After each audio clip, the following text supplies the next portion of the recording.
Welcome to Witch Hunt Podcast. I'm Josh Hutchinson. And I'm Sarah Jack. Today we examine the story of Elizabeth Johnson Jr., a young woman convicted of witchcraft during the Salem witch trials, whose name remains stained for nearly 330 years due to a simple clerical error.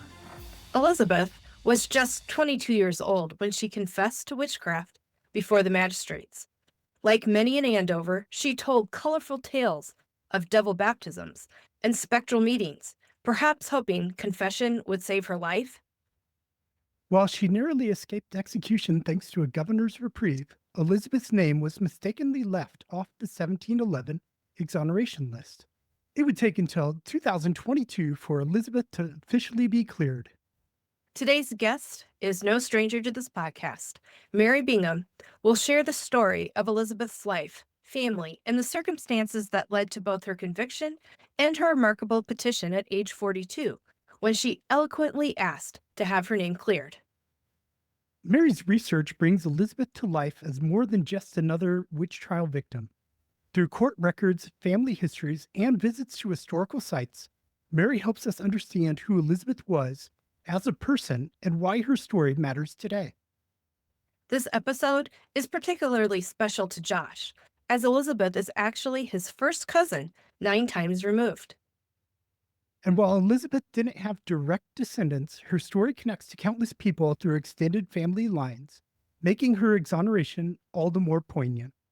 So let's journey back to colonial Andover and discover the woman whose name was almost lost to time, only to become a catalyst for justice movements. Mary Louise Bingham, you're here today to tell us the story of Elizabeth Johnson Jr., a woman convicted of witchcraft during the Salem witch trials. Can you tell our listeners why you're interested in this story?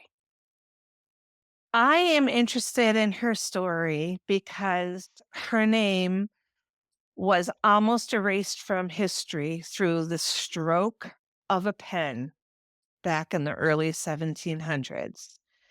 And because I wanted to know more of the intimate details of her life and to bring them forth to help us know her better as a woman in her own strength, using her own voice so that we can know her better today.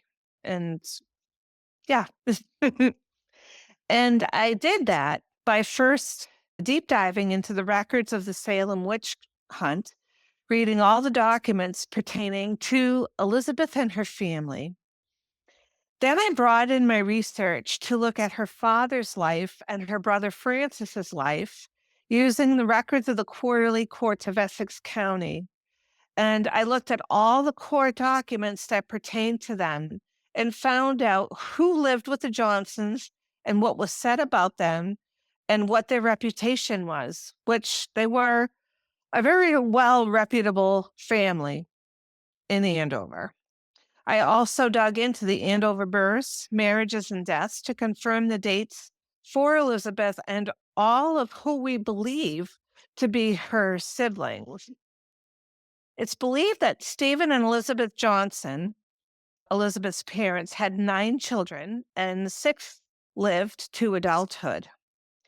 Their first daughter, who I believe is their first daughter, Elizabeth, died in 1667, and she was probably about 7 years old.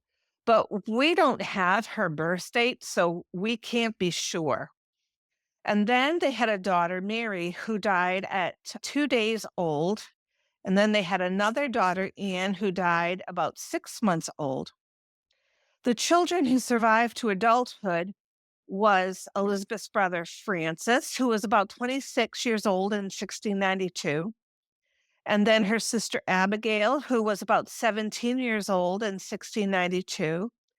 Benjamin and Joseph, I assume they survived to adulthood because I could not find a death date for them. And they were twins. And they were, if they would have been alive, would have been about 15 years old in 1692. And then her brother, Stephen Jr., who was accused, was 13 years old in 1692. And then Elizabeth herself tells the magistrates that she is 22 years old in 1692. So, of those children that survived, 3 were accused. Like I said, Stephen Jr. was accused, Abigail Johnson was accused, and of course, Elizabeth, who we're talking about, was accused. I liked what you said about the importance of telling her story of who she actually was as an individual person. What else do we know about her background? I've just discovered that she is most likely or was born in what is most likely today Andover, Massachusetts, not North Andover. And I say that because her father, Stephen, he actually bought land, I believe, after he married Elizabeth Dane. And it's over in the area of 67 Haggett's Pond Road in Andover in the West Parish.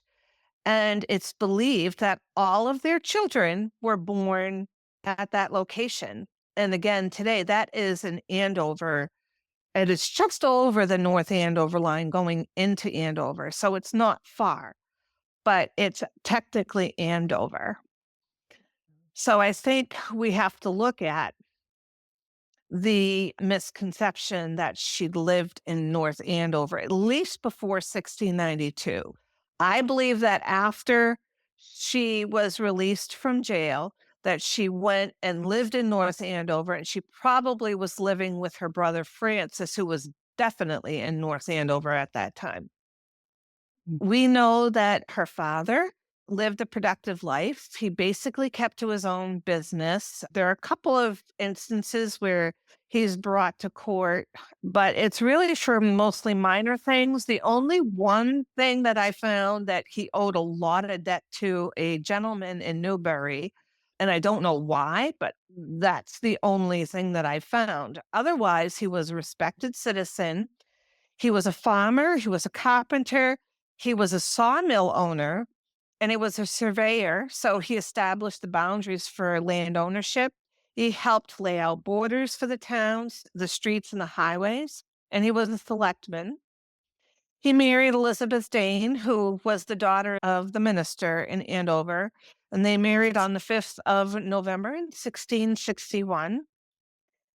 And again, since we don't know where Stephen lived before he got married, we do know where Elizabeth lived. And she lived in the area of 98 Court Street in North Andover. And I was just out there this past weekend, and it's beautiful. It's right behind the North Andover Historical Society. And when you walk up and down Court Street, it's still very wooded on both sides of the asphalt. And where his house stood, I was able to look and see through the trees because our leaves are not blooming yet. I could look down to the left to a little bit west and see where Simon Bradstreet's house was. And then as I turned to the southeast a little bit, I could see the stone wall of the ancient burial ground. And then just south of that, though I can't see it, probably a mile down from where the Dane family lived is where the Parker family lived. And they lived over by the Common today in North Andover. In fact, their house probably stood where the firehouse is on Johnson Street, no pun intended, on 5 Johnson Street. So it's a beautiful area. And today it is an upscale area, but it really is beautiful. I It's I just really want to say that one of the things that I really enjoy about your curiosity and your method of research is how you bring these stories alive by visiting areas that are possible. It's almost like a pop-up book. First, you have your curiosity and you might find some, and I'm making this up because I don't know your process. You can tell me what it really is. But you find these dates and some information online, probably. And then you go and you look in the archives and you look at primary sources, and you don't just confirm dates. You think about, how does this fit into the story, and what is this data telling us about this person? And then you go look, and I just love hearing about your research. So thank you. Well, Thank you. Yes. And that's pretty much what I try to do. So, most of the research that I start with in terms of locations is I go to the Salem Witch Museum website and I go to their online tours because Rachel Christone and Jill Christensen are immaculate with that research that they do with those locations. And I know that because I've actually looked at their sources and have come up with them with many of the same scenarios, particularly where the Dane family lived, where Elizabeth Johnson Jr. lived, and also in the research where the Topsfield boundary dispute was. And I actually came to my conclusion before I found out that they had come to the same conclusion. And the fact that we are also researching different locations of other things that are not yet published, and we're coming up pretty much with the same conclusions really causes me to trust their research. So anyone who's interested, please go visit the Salem Witch Museum, their online tour. It is immaculate. It's awesome. So thank you. Yeah, so if I may continue, Elizabeth and Stephen, they had moved to Andover sometime after their marriage, and again, in the area of 67 Haggett's Pond Road. Stephen and Elizabeth, though, they answered to a fornication charge after they got married, and they had to travel 23 miles north to the Ipswich court to go answer that charge. And they confessed, and they were ordered to pay 40 shillings each plus the cost of the court. And I believe that 40 shillings today would have been about $250 per person. So that was quite a chunk of change for them to pay for that.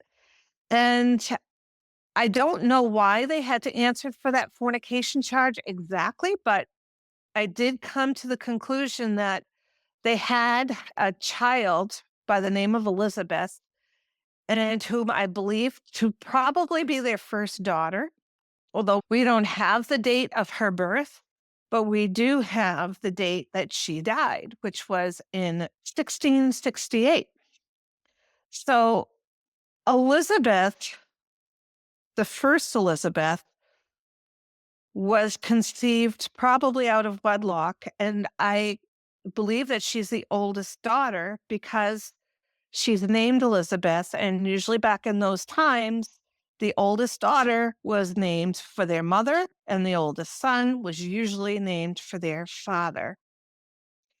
So the second Elizabeth was born about 1670, according to the 1692 court records. So that was another surprise of mine when I was digging, that they actually had another daughter, Elizabeth, who did not survive, and which is very sad. And also the fact, too, that Elizabeth Dane Johnson, who was described later by her father as being someone who was not able to reason well in 1692, but you go back and look at her life, she lost 3 children at very young ages. And plus the fact that she not only had that happen with her, but she got up every single day and put her best face forward to make sure that her family survived, and that she did everything that she could in the household chores to, probably with a little bit of help from outside neighbors, but she was basically the one that did the work. I don't see any evidence that the Danes had any servants or any slaves. So she was the one who did the work. And God bless her for doing that, for making sure that her family survived. I was thinking the other day about what Francis Dane said about his daughter and granddaughter in 1692 when he described them as, like you said, having unimpaired ability to reason, or however you might put that. He discussed, in his words, he called them simplish. Yes. So I was thinking about that, and I was wondering if my thought was, what if he was exaggerating in order to protect them? like he said, was thinking if the court believes that they're impaired or their capacity is not there for going through trial and getting convicted, maybe they won't be convicted. But obviously, Elizabeth Jr. was. So I don't know how much weight it actually would have held. But that was just a thought that came to me. I don't know if you have considered that or if I'm just off base. No, I think that's great that you're considering that because I'd never thought of that. And if you look at how he stood up for the rest of the community, and I don't think he meant that. I could be wrong. I'm just surmising here. But I don't think he meant that when he spoke of Elizabeth Sr. and Elizabeth Jr. in that way, that he wasn't talking bad about them. He wasn't talking down about them, but he does say that he's including them in the rest of the community, that he recognizes that he didn't know of anybody else, or he never suspected that anybody else was considered or should have been accused or practiced quote unquote witchcraft. And the only suspicions that he had heard of was from the Carrier family. But everybody else he stood up for because, and if you think about it, he put himself on the line by standing up for all those people and petitioning for all of those people because they really could have come after him. And he was the only minister that I know of that did that at that time. Yeah, I love that Josh had that idea, that possibility come to mind. Because when you look back at what's already gone on in the courts, there's been women who tried to stand up for themselves, who tried to reason with the magistrates, who tried to reason with their community. And in Rebecca Nurse's case, the magistrates said, well, you're even worse. You've fallen farther than everybody to be covenanting with the devil. So I like that consideration, Josh. I do too. I do too, Josh. Thank you.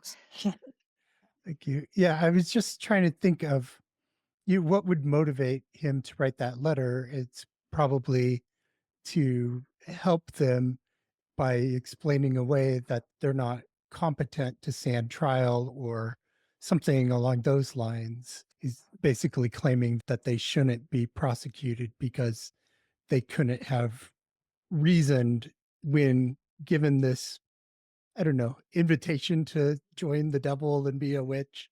But I think it's more that he's explaining away because Elizabeth Jr. confessed. And so he's probably explaining away why she confessed was because the magistrates were more, they intimidated her with Mm. their education and everything. And she doesn't have that kind of education. So she's not able to respond to what they're throwing at her. Right. And we have to remember too that when she is in front of them, I think she's in front of them with regards to her second examination. Her first examination, she's in front of Dudley Bradstreet. But when she's in front of them, I don't know if she's in jail. That document is not clear if she's in jail and they're questioning her in the jail, or is she somewhere in the meeting house. But if she's in the meeting house, then she is being bombarded with these people screaming. Everyone's watching her. And then these guys are coming at her. And she's just a 22-year-old. Of course, I remember being 22 and I was still very impressionable at that age. And of course, you're scared. You don't know what to do. So, of course, in some cases, you're just going to break down and tell these people what they want to hear. But what are your thoughts on that? Yeah. Well, we know how Rebecca, I like to go back to her, of course, because she's my ancestor. Of course. But she was confused about what was going on at some points. Not confused about her innocence or what they were pressing her about a confession, but there was so much chaos and confusion. I was just thinking about Elizabeth Johnson Jr.'s age, and it's not that unusual that she wasn't married yet, I don't think. And That is so correct.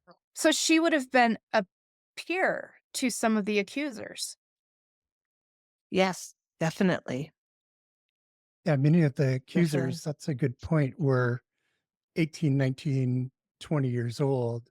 And so she would have more felt a kinship with them. And maybe that's why she believed what they were selling, basically. Mhm. And we know how in Andover, the women were berated and badgered until they finally broke down and confessed, because that's in the petitions of some of the other women from Andover about that process that happened. You had mentioned some of her relatives were accused as well. How many of her relatives were accused witches?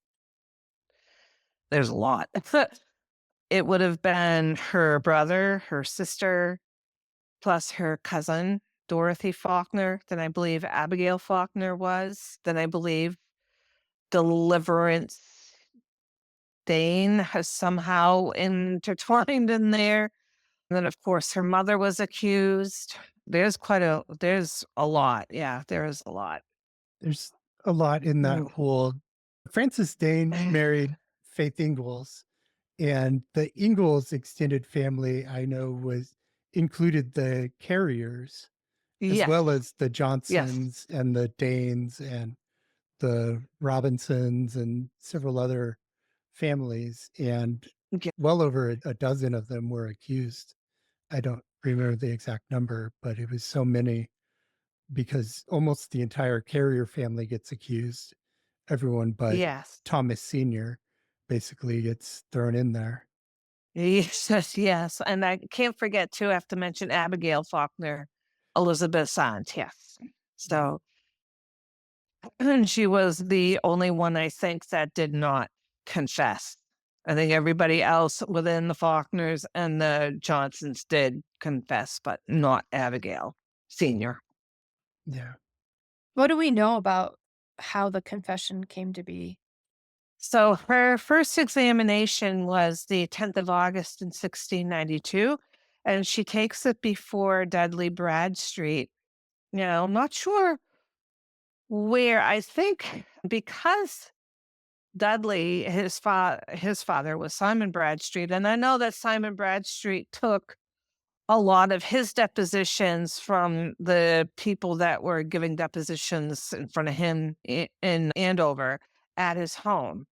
I wonder if Dudley took this particular examination at his home, because otherwise we don't know where the people that were examined, that were accused in Andover, we don't know where their examinations actually took place. And that information to me comes right from Margot Burns. But looking at this, I'm wondering if she did actually take it at Dudley's home. And he actually notifies the court, and he says that he's a justice of the peace. He is not experienced in taking these kind of statements. And he's basically flying by the seat of his pants because there's no forms for him to follow, there's no records for him to follow. But he does record her examination, and she tells Dudley that she's baptized by Martha and Sarah Carrier in 1688. And after being badgered at the Carrier house, and Martha Carrier supposedly in the spectral world offered Elizabeth Jr. 1 shilling, which she never received.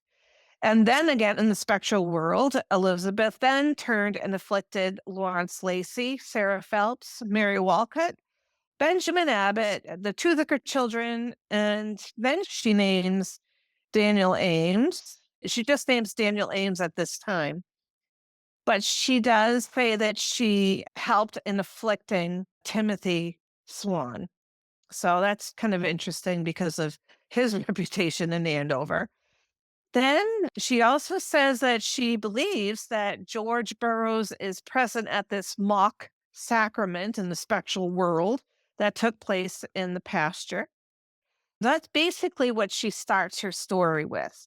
But then the next day, when it does take her examination before the magistrates, her story gets more colorful. And therefore, I surmise that she is quite the storyteller because she tells the same story, but then she adds that she was baptized in the Carrier Well. And at the mock meeting, the goal at that sacramental meeting was to take down the kingdom of Christ and set up the devil's kingdom. So she's completely aligning herself before the magistrates in league with the devil. At least she's saying she is. At the examination, she brings out her poppets this time. And the poppets, one is made of cloth and the other is made of birch rind. And then she goes into detail how she used them to afflict everybody. And not only that, then she showed the two places on her hand where her familiars suckled. And then she was searched by a group of women for two more places where those familiars suckled. So she really offered a very colorful story. Of course, they find enough evidence, obviously, to hold her over for trial. Yeah. It's so interesting, her confessions, the details that she brings to the story. A lot of them had been circulating based on what the afflicted girls were saying, things about seeing these sabbats and these mock religious. They're having the mock sacraments, and they have this whole hierarchy. Like George Burroughs is a leader at these witch meetings, and all the witches come along and attend, and they drink and dance and eat and make merry. But they're plotting the downfall, like you said, of Christ's Mhm. kingdom. They want to replace it with Satan's kingdom. And that's something that really, I think, was an existential fear that would have been driving a lot of the people, especially the magistrates and ministers. That kind of fear was leading them down this dangerous road to believe that this witchcraft was really happening and to condemn these poor innocent women and men and try these children. Anything went because the whole existence of New England as they knew it was at stake. And she does say, too, I believe in both of those examinations that Martha Carrier is threatening her physically in the specter world, threatening her, going to kill her, going to do a lot of damage to her. So there is that fear from Elizabeth Jr. that's coming forth. And I think maybe that's how she's trying to voice that fear because she knows no other way.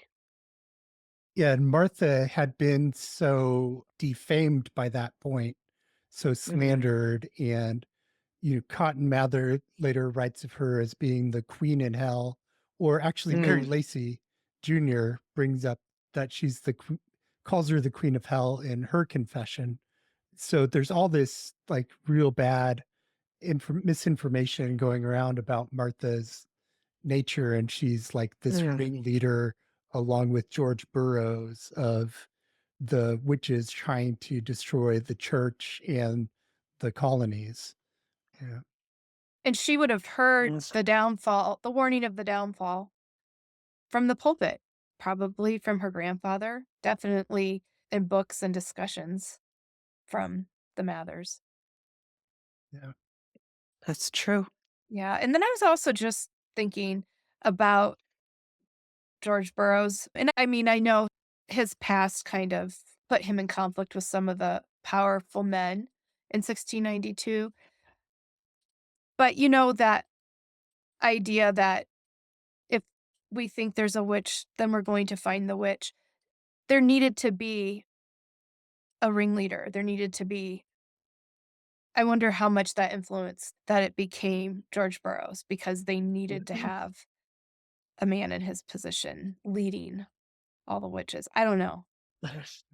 If it's him, then it's not other people. I don't know. Yeah, definitely the hierarchical structure of these supposed witch meetings and how they operated was very much like a mirror of the hierarchical and patriarchal structure of the colony and the churches.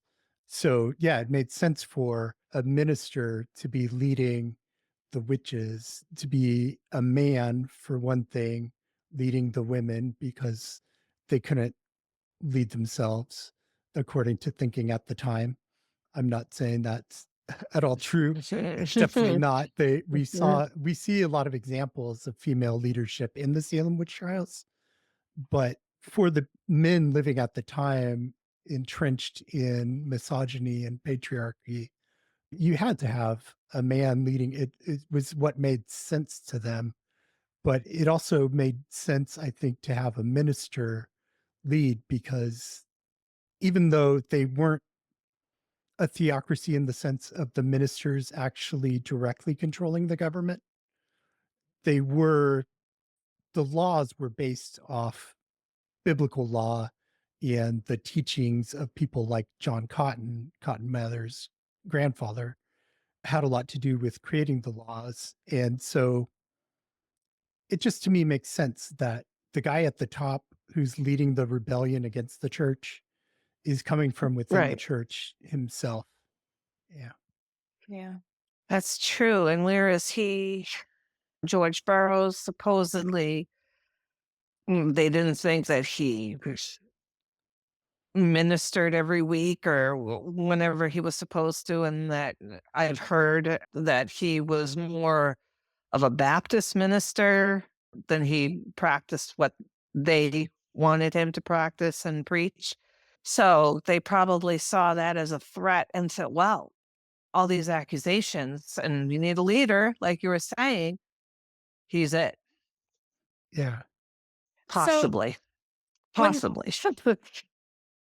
when Elizabeth is telling this spicy narrative, is she, I know there were others, but before it got to Andover, the really wild story was only coming from afflicted and accusers. It didn't come from any confessors early on. And then things progressed and there was so much going on in Andover, that's when the girls became witches and telling these tall tales. I'm wondering, when I was reading her examination, especially the second one, I was thinking of Tituba. Like, wow, her story is getting really colorful here. But I must admit that I haven't read a lot of the other confessors in Andover yet, or haven't really studied those examinations. What do you say, Josh? I think there weren't a lot of confessions before Andover, but they were, each of them was like a turning point, that Hmm. an inflection point where before that confession is made, it seems like maybe the witch hunt is going to be limited, because when Tituba confesses, there's only 3 people accused. And Right. she says that she saw 9 names in a book, in the devil's book, and that fuels looking for the other 9 people. And then Abigail Hobbs, a teenager from Topsfield, testifies in Yeah. April 1692, and that brings out more. But it is a lot like the afflicted girls are the ones coming up with, oh, there's these witch meetings happening and there's 40 people at these Hmm. meetings. They're really also driving a lot of the hunt with the numbers that they're throwing out. So I think that by the time you get to Elizabeth Johnson Jr., a lot of that information has been gossiped about, and everybody's, I mean, this was not just the talk of the town, it's the talk of New England at the time. Everybody's hearing about this and gossiping about it. So a lot of these narratives would have been in people's subconscious at the least, that they've imbibed. And it's a mix of confessions and accusations. And Putnam Sr. also had a lot of very interesting encounters, unfortunately, with your ancestor, Rebecca Nurse, supposedly coming in spectral form and wrestling her. And the Putnam servant, Mercy Lewis, also had very Yes. colorful imagination about it, also involving George Burroughs, where he takes her up to the top of an exceedingly high mountain and shows her all the kingdoms of the world and offers them to her, just like, you know, Satan and Jesus and the temptation in the Mm. wilderness. She's Yes. talking about that. She's talking about this brilliant white man came at one point and helped her. A lot of colorful stuff, but in general, like before you get to Andover, confessions were pretty rare. And so when you get to Andover and the majority of people confess, it's a very different feel than Yes. most of the 19 people. 18 of the 19 who were hanged did not confess. And the one who did confess retracted it. Can you clarify for me? Did Reverend Dane write of their simpleness before her examinations or after? Comparatively, she's staying in the herd as far as how dramatic the narrative is. So she was capable of playing the game that was going on. So Yeah. then I was kind of wondering if she was like trying to challenge her grandpa, like, I can tell the stories just like the rest of them, or if he sees it getting so carried away and is like, she doesn't know what she's saying, you know? Let me Yeah. just But maybe see she did know here. what she was saying, because there was that rumor going around Andover that people who confessed were not going to be executed. And so she might have been playing actually a pretty intelligent game by confessing, thinking that she was going to get off that way, that they'd be lenient and merciful and let her repent and seek Yeah. forgiveness. It's when her story has the buzzwords in it, she's saying a lot of the religious elements that they would want to hear Mhm. about what the devil's doing. Oh, yeah. Yeah. Her story's aligning, I think, with the magistrate's expectations at the time very closely, because other people in Andover had Mhm. brought up the devil's baptism in various locations around town. Sarah, Francis Dane made his petition. It's dated in the document as Monday, January 2nd, 1693. And Elizabeth would have still been held for trial because her trial took place on January 11th. Wow. That was Yeah. a long So, ordeal for her. She was in jail about 6 months, I believe, about 6 months. yeah. So, what's interesting about the outcome of her trial is that she was obviously found guilty and she was sentenced to hang. This makes me think that just because you confessed didn't mean that you weren't going to hang. She was definitely sentenced to be hanged. And it was at the end of January. Stoughton, he was signing those death warrants so fast so that everything would go through the way that he wanted it to go through before he was basically thrown under the bus by William Phips.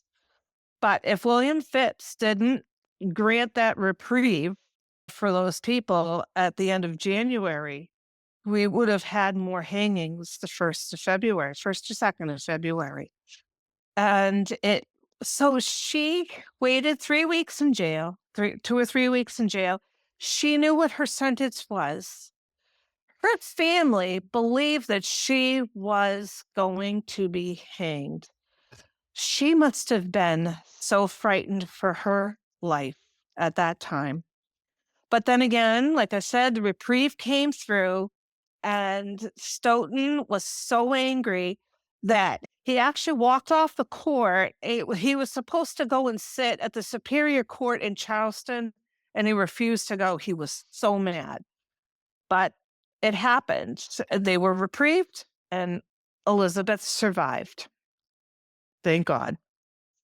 Along with Sarah Wardwell and Mary Post. So she survived, thank God.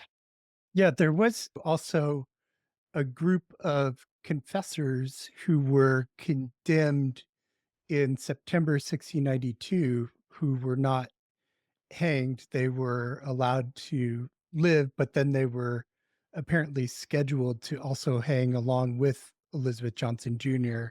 in the same hanging. And that included people like Abigail Hobbs, who would have been the Yes. youngest victim to be hanged. She was 15, but she was a confessor, and it puts the lie to the myth that the people who, like you were saying, that the people who confessed were just going to get off, because they did actually schedule to execute them. They Right. just had kept them alive long enough to testify against others, and then they were going to execute them as well. Yes, exactly. And like her aunt, Abigail Faulkner, if Abigail was not pregnant, she probably would have been in that group because she was, I think her trials were in September, I believe. And then she was held over. She was found, I think she was found guilty, but she was pregnant. Also wanted to drive home that fact that she must have been so frightened. And also, too, we know that after her life, like what happened to her? We know that her family, her brother Francis, had her back. He also had his wife's back because he married his wife, who was Sarah Hawkes, I believe, was the stepdaughter to Samuel Wardwell. And so he was also fighting for her, for restitution for her. He was fighting for restitution for his brother Stephen. He was fighting for restitution for his mother. He was the one that was the center that was taking care of his family. And also, too, we know that she was competent enough to speak for herself afterwards. So Francis petitioned on Elizabeth Jr.'s behalf to remove the attainder from her name. And he summarizes his expenses to maintain only her, just her in this case, to be 3 lira at that time. Now, it's on the reverse side of this petition where the clerk of the court, who was Stephen Sewell, mistakenly wrote that Elizabeth was imprisoned but not condemned, when in reality, she was. And this is the primary reason why her exoneration was overlooked, because her paperwork was basically misfiled. However, she comes forward again and she tells the magistrates, or, informs them that, hey, my name was left off of the attainder. And she's 42 years old at this time, and she speaks so eloquently for herself. Whether or not she actually wrote this petition, we don't know. But the fact is that this petition reflects her confidence in herself to speak for herself, and was asking for their attainder to be removed from her name, to be cleared, basically, to be exonerated along with the rest of them that were being exonerated in 1712. And unfortunately, she was not. Oh, this is her words. To the Honorable, the gentlemen of the committee sitting in Salem, February 19th, 1711, 12, old style. Whereas the Honorable General Court hath lately made an act for taking off the attainder of those that were condemned for witchcraft in the year 1692, I thought meet to inform your honors that I was condemned by the court at Salem in January in the year 1692, as will appear by the records of the trials at said court, but my name is not inserted in said act. being very desirous of the favor of that act, am bold humbly to pray your honors to represent my case to the general court at the next session, that my name may be inserted in that act, if it may be, and that the honorable court would please to allow me something in consideration of my charges by reason of my long imprisonment, which will be thankfully acknowledged as a great favor by your honor's most humble servant, Elizabeth Johnson, Jr. And this petition was written in Andover, February 19th, 1711, 1712. And those are her words. And we believe that she probably would have lived out her life with her brother Francis, as there's no marriage record for her. And that would have been in North Andover, in the area of 133 Andover Street, which is yet another beautiful, beautiful road, beautiful farms still there. It's absolutely gorgeous. I just wanted to mention kind of what a attainder is. A attainder basically is when someone in English law was condemned to die for a felony crime. They weren't just going to kill your physical person, they wanted to kill you, your legal personage, so that you wouldn't be allowed to sell property, do things like that, legal matters. And so there were financial constraints on you and legal constraints on what kind of activities you could engage in because you were dead in the eyes of the law. You had the stain of blood upon you. So it was really, constraining these individuals on how they could go about living their lives, whether they could Right. sell property to make some money so they could survive, basically. So it was really important for it to come off. And then I wanted to talk a little bit about, you mentioned poppets before.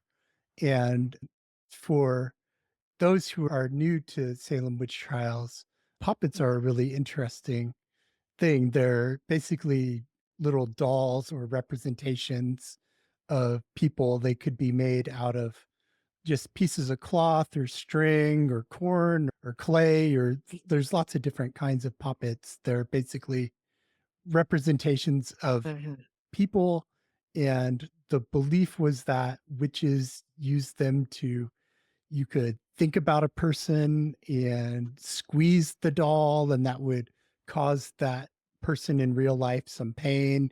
You could put pins in them, you could put nails in them, you could burn them, you could put them in water, and all these things would have these real life effects through sympathetic magic, basically.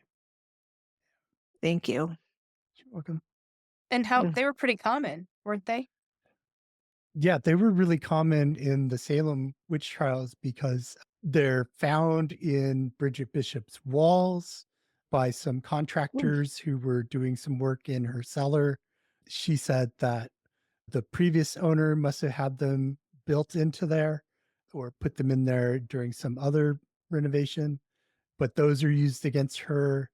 They're brought in the case, I believe it's of Candy. She brings in some rags that she calls poppets, and the magistrates decide to test them by lighting one on fire and then dunking it in water to see what effect it had. And one of the afflicted girls like runs towards a river or a well, and people have to go out and stop her from going in the water because this is happening. And when it's lit, the afflicted people are freaking out about how hot they are. This was some experimentation going on by the magistrates, which was rather bizarre. But yeah, puppets.